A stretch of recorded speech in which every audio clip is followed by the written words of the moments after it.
ఆయన ఏం చెప్తాడంటే అంతకుముందు 11 రూపాయలకు కొన్నారు పవరు, మేము ₹1.10 ఇస్తున్నాం ఒక యూనిట్ ఉంటాడు. అసలు భారతదేశ చరిత్రలోనే సెంట్రల్ గవర్నమెంట్ ఎన్నడూ కూడా ₹1.10 ఏ రాష్ట్రానికి ఇవ్వలేదు, ఇండియాకి కాదు, ఎవరికి ఇవ్వలేదు. కానీ మేము ఇస్తున్నామడిగా పెద్ద మనిషి కదా బాగుండదు ఆ టైంలో వెంటనే నన్ను తెల్లారి ఎలక్ట్రిసిటీ అధికారులు అడిగింది, ఇప్పుడు కూడా అడిగిండ్రు ఇంతకుముందు నాతో చర్చలు. మీరు ఉన్నారు కదా సార్ మీటింగ్లో, మరి మీరు కానీ గట్ల చెప్పండి పెద్ద మనిషి అంటే ఏమంటాం పోయి మనం అనవసరం, మనమే గెస్ట్గా ఇచ్చినాం కదా తిరిగితే బాగుండదు అనుకున్నాను నేను. ఓకే వట్నం మేము ఎటుపడితే అటు అడ్డం పొడుగు మాట్లాడు కాదు. గజ్వేల్ సభలో ఆయన మాట్లాడింది ఇది నిజమా అబద్ధమో నేను వినిపిస్తా. ఆయన గజ్వేల్ ఉపన్యాసంలో మీ దగ్గర ఉంటే మీ రికార్డులలో ఉంటుంది కదా తీసుకొని చూడొచ్చు మీరు. ఇక ఇది 16 నిమిషం నుంచి స్టార్ట్ అవుతుంది. कि भारत सरकार और हमारे पीयूष गोयल जी और उनके मंत्रालय ने 2 साल में ऐसी स्थिति पैदा की है कि जो राज्य बिजली के कमी के कारण परेशान थे, ऐसे राज्यों को भी बिजली सरप्लस स्टेट बना दिया गया है. अगर इरादा नेक हो, सामान्य मानवीय की आवश्यकताओं की पूर्ति करने का इरादा हो, तो समस्याओं के समाधान भी निकल आते हैं.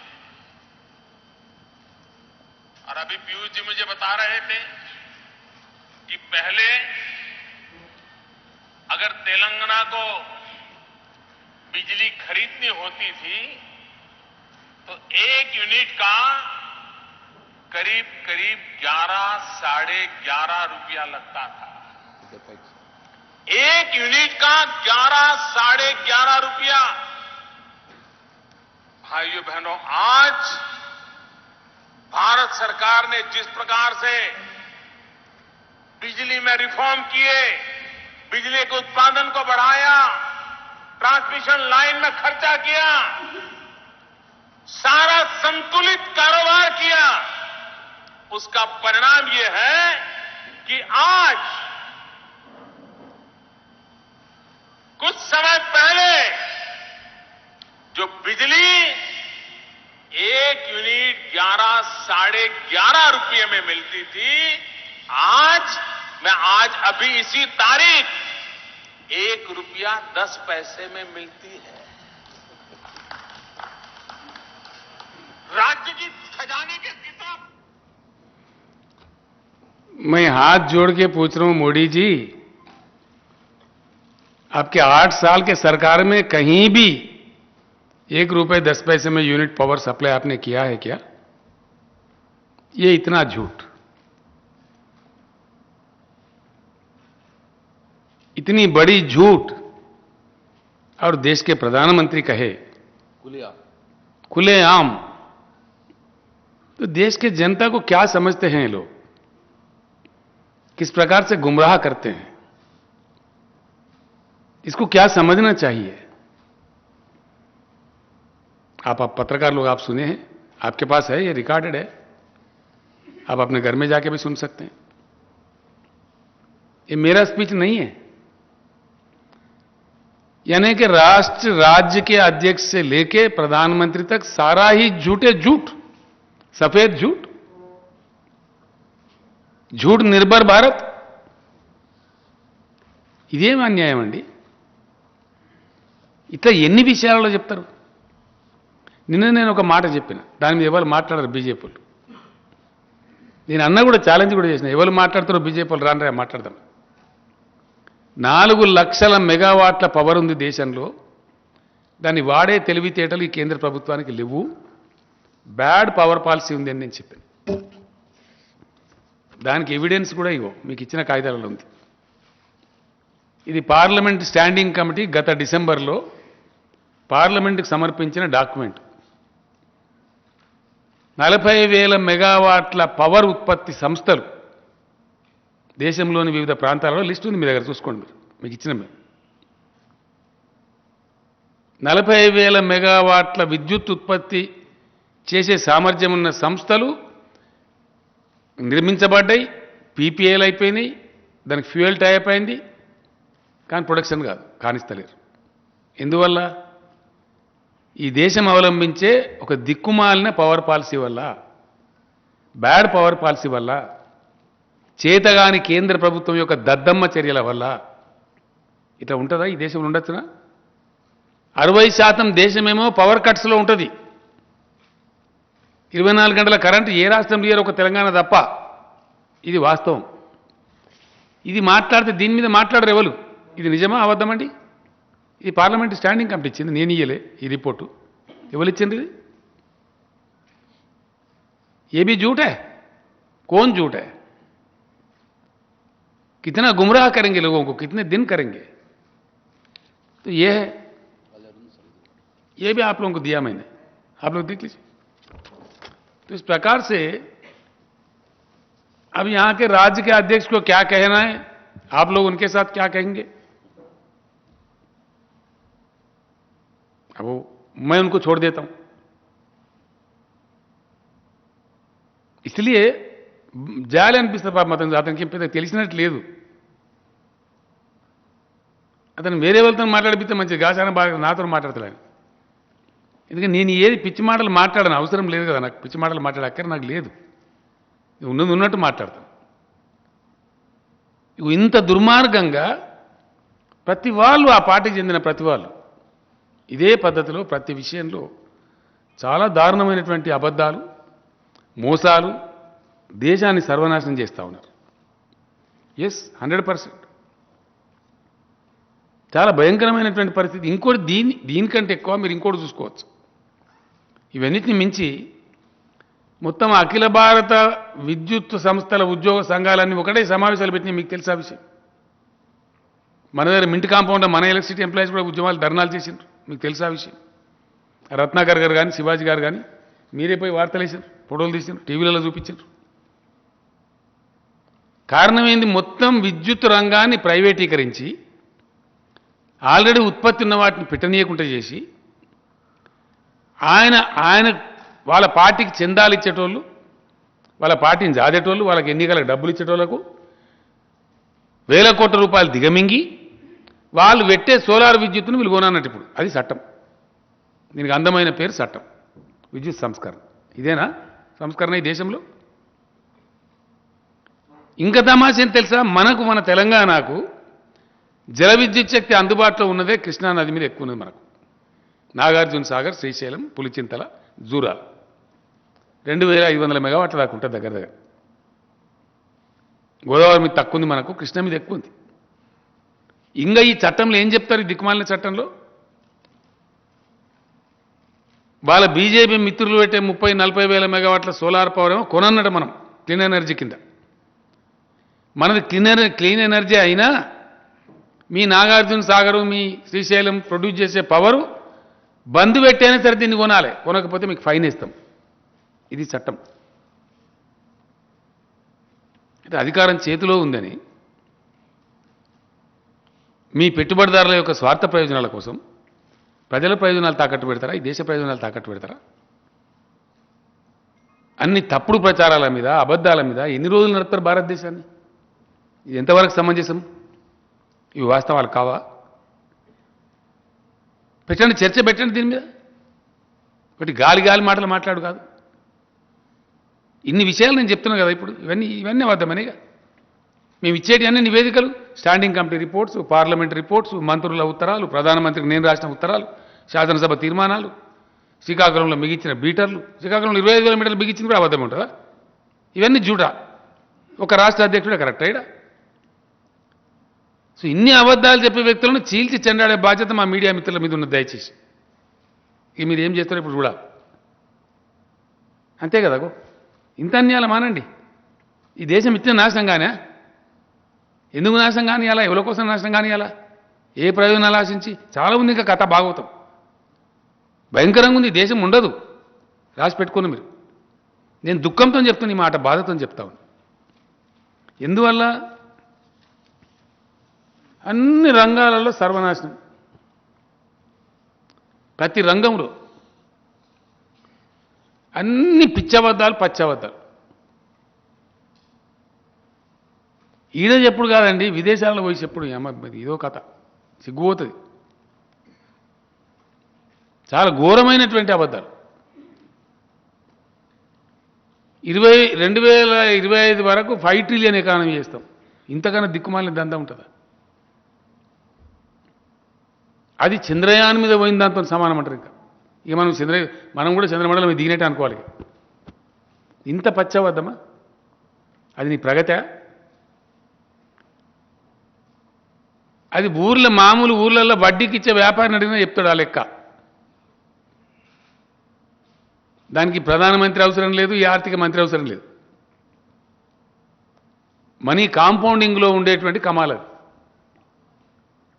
సర్వసాధారణంగా 12% గ్రోత్ ఉంటే 6 ఏళ్లలో డబుల్ అవుతుందండి country economy.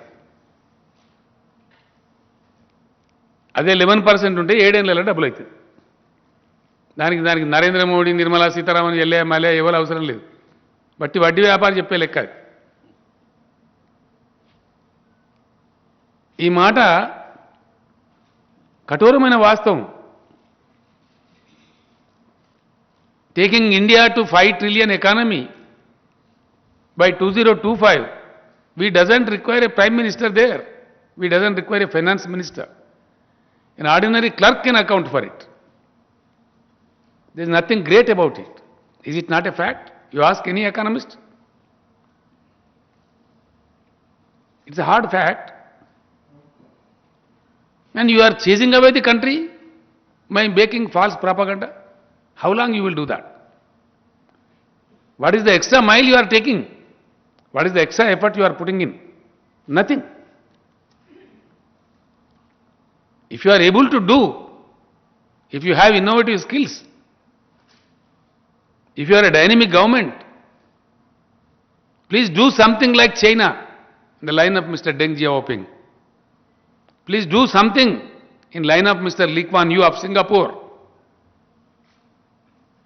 That is something great, not 5 trillion economy. किसको पागल बनाने की ये चक्कर है? ये बात मैंने ही नहीं, మీరు తీసుకొని చూడండి, మీకు రాజ్యసభ స్పీచ్లు కొడితే వస్తుంది. నిన్న అయింది కదా. ఎగ్జాక్ట్గా నేను చెప్పిన విషయాన్ని చిదంబరం గారు కూడా చెప్పింది రాజ్యసభలో. సేమ్ ఇదే విషయం చెప్పిన ఆయన. మా కేశవరావు గారు వీళ్ళంతా ఉన్నారు అక్కడ.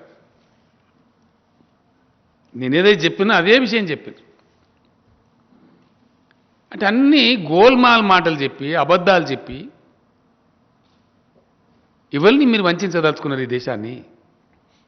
నేను అందుకే అంటున్నా, వీళ్ళను తరిమి కొట్టకపోతే దేశం నాశనం అవుతుంది. నేను నిందలు పెట్టేది ఏదో అక్కస్తోనో ఇంకోటి దాంతో అంటలేను. నేను I'm a very senior political leader. I waited for 8 long years. Last time కూడా నేను మీకు చెప్పిన, 8వ సంవత్సరం అంటే 80% of the time given to mister Modi is over. 8th year budget పెట్టేసింది ఆయన. ఇంకేం చెప్తాడు? 9th year 10th yearకి ఏమిటో ఏం లేదు. ఆయన నియతి ఏందో, ఆయన ఆలోచన సరళేందో బయటపడిపోయింది. ఇంక లాభం లేదు. ఇంకా ఈ గొప్పతనానికి మన దగ్గర ఒక ఆయన కిషన్ రెడ్డి గారని మంత్రి ఉన్నాడు.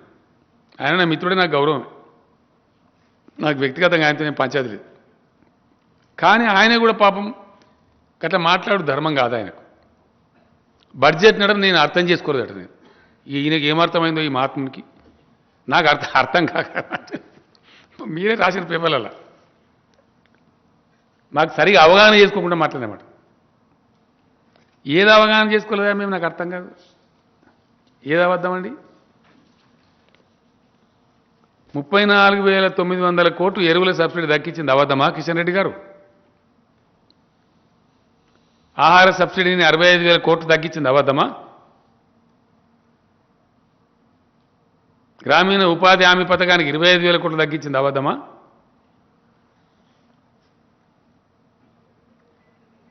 ఎరువుల సబ్సిడీలు దక్కించింది అబద్ధమా? మాకెందుకు అర్థం కాలేదు? మాకు అర్థమై ఉన్నది చెప్పినాం, నీ రంగు బయట పెట్టినాం. నీకు అర్థం కాలే. ఎవరికి అర్థం కానట్టు? కేసీఆర్కా కిషన్ రెడ్డికా? వాటికనే గాలి పుడీలు మాట్లాడితే ఎట్లా? మేమెందుకు అర్థం చేసుకోలేదండి? బడ్జెట్ను బ్రహ్మాండంగా అర్థం చేసుకున్నాం. దీని మీద ఎవరు మాట్లాడరేంది? ఈ తగ్గింపులు కరెక్ట్ కాదా? 40 కోట్ల జనాభా ఉన్న దళితులకు పెట్టింది 12,800 కోట్లు నిజం కాదు. अब मैं सुनाऊंगा आपको, सारा दुनिया सुना, आप भी सुने. आप होस्टारని కొడితే మీకు నెట్లో కూడా వచ్చేస్తుంది. నరేంద్ర మోడీ స్పీచ్ నేను హోస్టన్ హౌడీ మోడీ ప్రోగ్రామ్ అంటే వచ్చేస్తుంది మీకు. ఆయన ఓపెన్గా చెప్పిండు. కానీ ఏమైంది? సౌండే లేదు సార్, సౌండ్ మళ్ళీ పోయింది.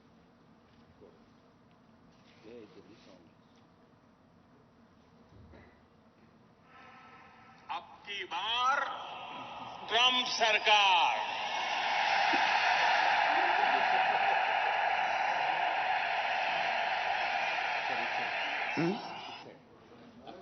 మళ్ళా పెడదాం.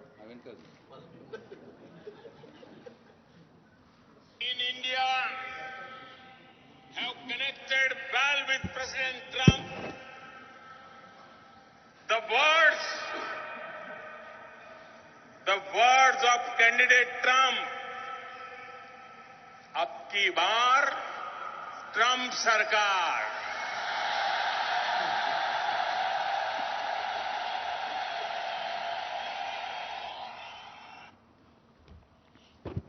Is it not a strategic mistake of a prime minister of a country?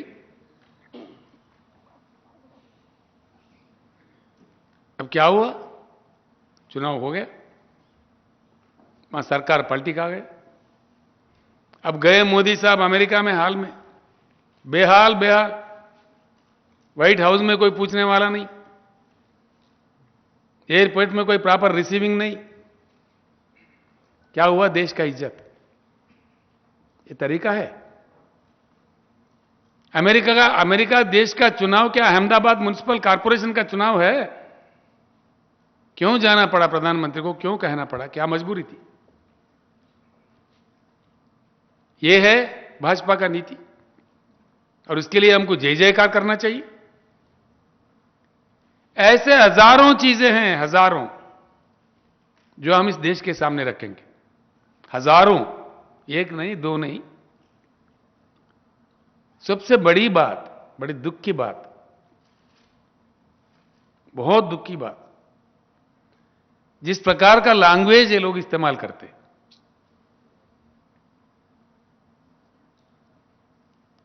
किसी का कोई मान्यता नहीं है इस देश में. कितना गंदे गंदे बातें करते लोग. जिसको चाहे जो चाहे कह दो, जो मन में आए कह दो, गालियां दे दो.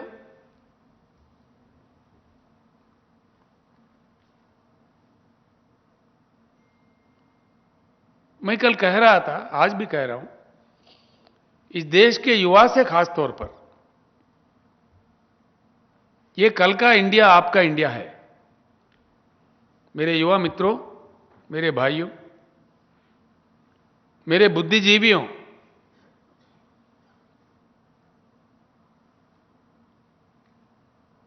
दया करके सोचिए क्या हो रहा है हमारे बेंगलुरु में, हमारे कर्नाटक में. नौजवान बच्चों को क्या सिखाया जा रहा है? इतना बड़ा हेट्रेड, ये कहां जाएगा हिंदुस्तान? तेलंगाना 7 साल पहले, जहां किसानों का आत्महत्या होता था, माइग्रेशन होता था, पीने को पानी नहीं मिलता था, बिजली नहीं आती थी, सिंचाई के लिए पानी नहीं थी, बहुत बेहाल थी.